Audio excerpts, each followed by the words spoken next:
அன்பென்னும் தோட்டத்தில் ஆசையென்ற விதை விதைத்து 1000 பூ பூத்து அதில் ஒரு பூவாகக் கிடைக்கப் பெற்ற எனதாருயிர் அண்ணா! நான் சொல்லில் வர்ணிக்கிறேன் நீங்கள் செயலில் வர்ணிக்கிறாய்.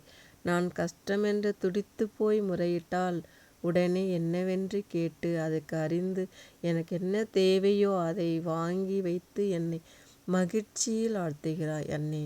இனியும் ஒரு பிறவி உண்டோ நமது வாழ்வில்? காணக் கிடைக்காத அம்மாவின் இன்னொரு உருவம். கஷ்டம் என்பதும் துடிதுடித்துப் போவார்கள் அம்மா. அதே தோரணையில் என் அண்ணனும் இருக்கிறார்கள். இதையெல்லாம் பார்க்கும் பொழுது இந்த வாழ்க்கையே போதும் என்றெல்லாம் தோன்றுகிறது. நான் உனக்கு இருக்கிறேன் என்று தங்கையிடம் அண்ணன் உரத்த குரலில் சொன்ன ஒத்த வார்த்தைக்குள் என் அப்பாவை பார்த்தேன். வாழ்க்கையில் உணவளித்து விருந்து வைத்ததை பார்க்கும்போது என் அம்மாவை பார்த்தேன்.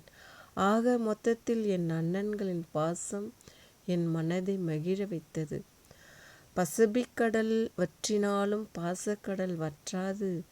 இந்திய பெருங்கடல் வற்றினாலும் இன்பக்கடல் வற்றாது.